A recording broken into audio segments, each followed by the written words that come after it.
Hello everyone, this is my stage 2 presentation video. I ended off my research with my panel by showing them various tools and components.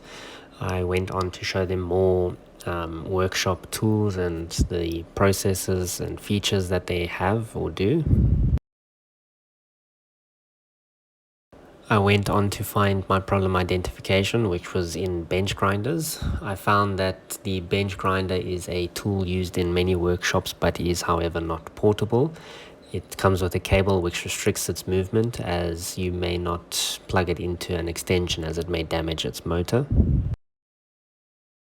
Further research that I presented to my panel was that at workshop sites where companies have to go off-site to do a job, they have to take an angle grinder and they often mount it. This makes it an unsafe operation and can be fatal if not careful.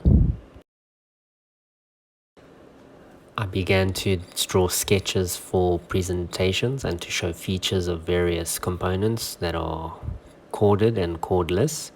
This helps me to identify features that I can add to my designs later on. I started mock-up development to gain a rough understanding of what I'm looking to achieve with my bench grinder.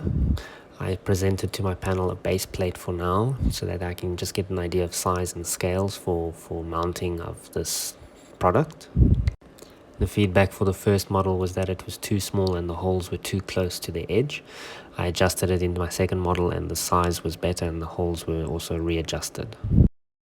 I also went on to design just general lofts and circular profiles. This helps me understand a better idea of what sizes I need to model my discs for the grinder for.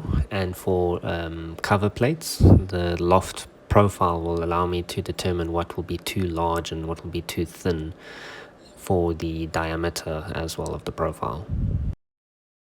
I made a rough model of where the motor will be housed and also the handle that will be used. The first feedback was that the first motor is small and then I should rather do it in full scale size. The feedback was then that the handle needs revision. I'd created 3 developments of the handle with 3 models. The first model was too small for the hand to fit. The second was too big, which created issues with strength.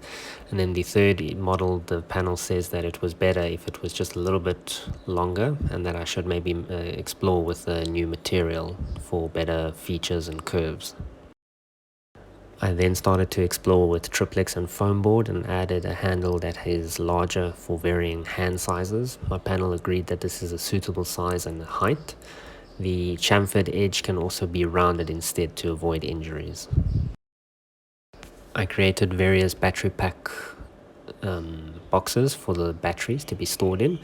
The first reviewer from my panel says that the box was too narrow and this may cause stability issues. Also, the height is too large and the batteries will have too much play. My second model was a lot more thinner, which allowed the battery to be seated more comfortably without excessive play if the motor had to be on. And then I also widened the base to allow for more stability and move the holes where it can be mounted closer so that it's not by the edge, which can cause cracking or breakage. Thanks for listening.